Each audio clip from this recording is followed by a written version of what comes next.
Much love, meditator. Welcome to Be More Love. My name is Brooke, and I inspire people to meditate. I'm here to help you understand meditation so that you can find the best way to make it work for you. Please keep in mind, I am not a mental health professional. I am a meditation teacher and enthusiast, and meditation is a vast topic. So today we are just focusing on all the different kinds of meditation. Now, this list does not consist of every single type of meditation there is in the world. There are many, many, many different techniques and specific areas of meditation, specific goals of certain types of meditations. But going down the list, these are the main types of meditation, the most popular ones, the most well known types of meditation. And as we go down this list, you might find that a few of them are quite similar to each other, with just very, very small, distinct characteristics that set them apart from each other. There are numerous different practices they come from diverse traditions, cultures, spiritual disciplines, religious sects, and so on. So, the idea or concept of a best or most effective type of way to meditate is not true. It doesn't really exist because our personal preferences and what the individual finds to be the most effective for them is what guides us into selecting the style of meditation that is best for us. And that could change over time. For more guidance on that, I have a video entitled How to Find the Right Kind of Meditation for You. But here are the most common meditation styles out there. But first, let's talk about guided versus unguided meditation. Guided meditations are definitely the right place to start. It's with someone, a practitioner, is speaking to you the basic steps and instructions of a meditation. Again, this is for beginners when you're just starting out, or experienced meditators that are learning a new technique or reaching a certain goal. The reaching a certain goal part is for whether you're a beginner or not. And unguided meditations are with no assistance. It's just that you already know what you're going to do when going into your meditation. It usually entails you finding a quiet place to sit and focus on something, such as your breath, a body part like your hands or your heart, or a mantra, which is basically just an affirmation, which is just a sentence or a word that you focus on and repeat over and over again. It's basically just you guiding yourself, so it's for more experienced meditators that have become well versed in a certain type of meditation through doing many or a few guided meditations. So let's start with mindfulness meditation. This meditation originates from Buddhist traditions. It involves paying attention to the present moment without judgment. It often focuses on the breath, sensation, or thoughts. Mindfulness meditation is an interesting way to put it because I have heard people say that I guess it's just kind of a play on words, but when you say the word mindful, it implies mind full, so that your mind is full. The goal is to empty your mind, so that's an interesting way to look at it, but without overcomplicating it, mindfulness meditation is just when you are paying attention, observing the present moment, practicing not judging it, and you're usually focusing on something such as the breath, sensation, or thoughts. It originates from Buddhist traditions because there's like a story about the Buddhist trying to find out what real happiness is and then just sitting under a tree and doing this until he figures it out. That's a whole other story. But the next type of meditation we have is a body scan. Great one to start out with once you start doing unguided meditations, in my opinion. This involves guiding your awareness throughout the physical body. It's designed to sync the body and the mind. Areas of the body are likely to relax and relieve tension as you bring awareness to each area. You might notice things you have not noticed before, such as pleasant or unpleasant sensations. You can either start from head to toe or from toe to head on this one. I mean, I suppose you can start sporadically anywhere. It's good during a body scan meditation that once you find an unpleasant area, you just kind of keep focusing on that area for a bit to see if the unpleasant sensation will pass. If it doesn't, then you just keep going on. But that's a whole other topic that we don't need to discuss right meow. Right meow, we are getting into focused attention meditation, or the yogic term for it is called Anapana. This one uses just the breath specifically to keep focus, so I remember Anapana as being just breath focus. So you keep observing, watching, listening to the breath, see more and more. You can observe from the breath, and whenever your mind begins to wander, once you have a lot of thoughts coming up, you keep redirecting your awareness back to your breath over and over again. It's great for improving self-awareness. It really exercises that awareness muscle hard, and it grounds the mind. So anything that brings you into the present moment is grounding AF. The next we have is mantra meditation. Similar to Anapana, but instead this one is where you focus on a phrase. If you have heard of the style of meditation called Ho'oponopono, the phrases in that one are, I'm sorry, please forgive me, thank you, I love you. And you just repeat those over and over again in any order, and it's will really uplift and charge your energy and just clear out any past pain. The benefits are also similar to Anapana, such as improving your self-awareness, and it increases the energy of that mantra within you. So like I said with Ho'oponopono, but it could be any word or sentence that you like that really means something to you. If you start doing a mantra meditation and you don't really believe that the words that you're saying, then it's good to switch it up and find something that means something to you. Okie dokie, next we have insight meditation. This meditation focuses on developing clear awareness and understanding of the present moment. So you can see how this one kind of ties in with Anapana, mindfulness, and the other one, mantra. It's about learning to look inside yourself so that you can better do so at any moment throughout your day and your life.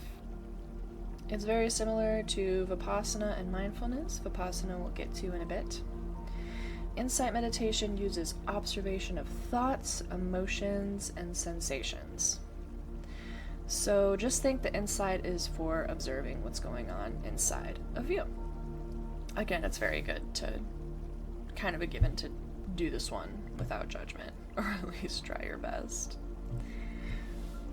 The next one we have is reflection or contemplation type of meditation. I guess you could see these two as separate, but again, I just kind of tied them in together because they're incredibly similar.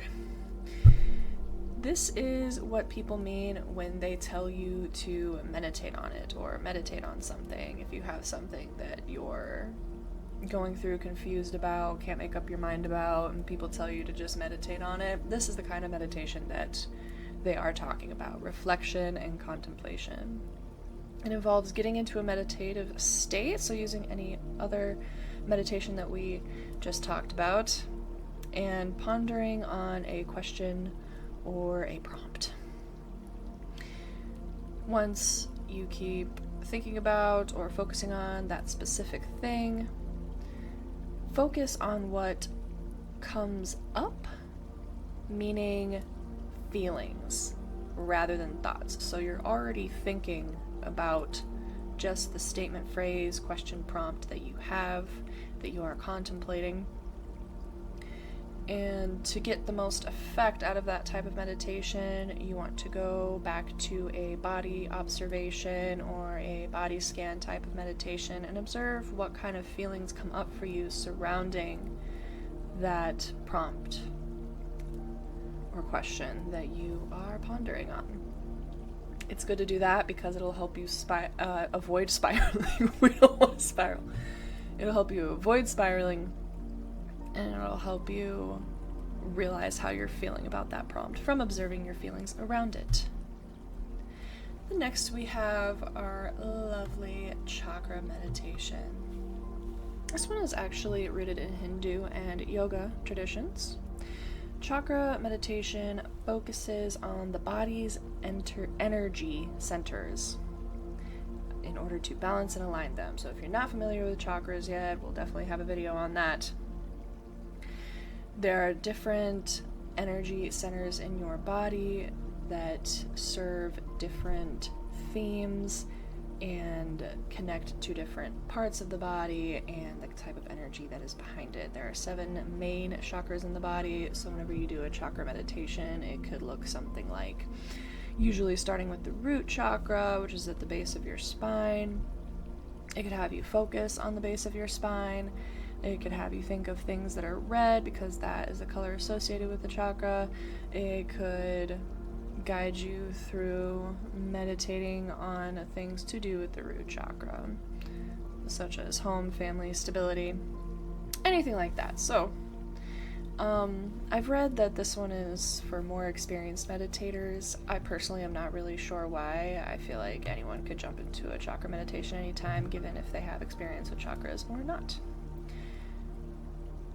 And then next we have movement meditation. This one is interesting. Movement meditation is a practice that involves combining mindful movement with a heightened state of awareness. This involves slow, deliver the movement.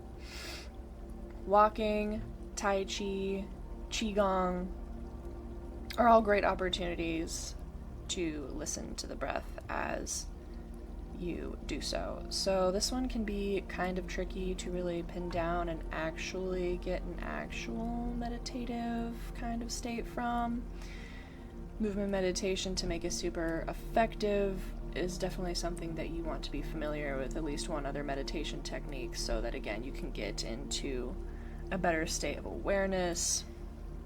I'm sure body scans can help you get a more effective movement meditation, because if you're just flailing your body around in like a meditative dance, then you might not be totally like pinpoint focused on the meditative part of movement, but to each his own. Next, we have what is called Zen meditation, or Zazen. This one also stems from Buddhism,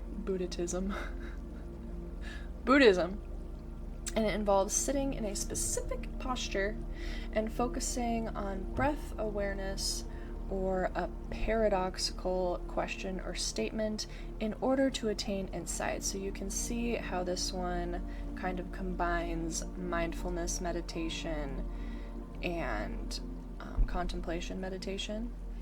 I'm not completely familiar with doing this one myself. I'm gonna have to get into it soon at this point in time and really experience what it's all about.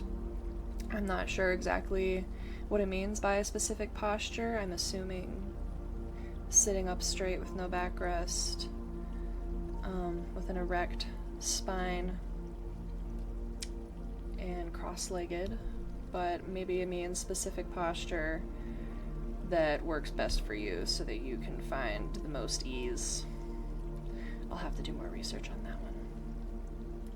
Then we have loving kindness meditation, otherwise known as metta or metta. The goal in this one is to generate love and compassion. There are different ways to approach it. First, you generate love within yourself. Well, actually, my bad. First, you make sure you are already in a balanced and relatively calm state of mind. And we'll explain why here in a second.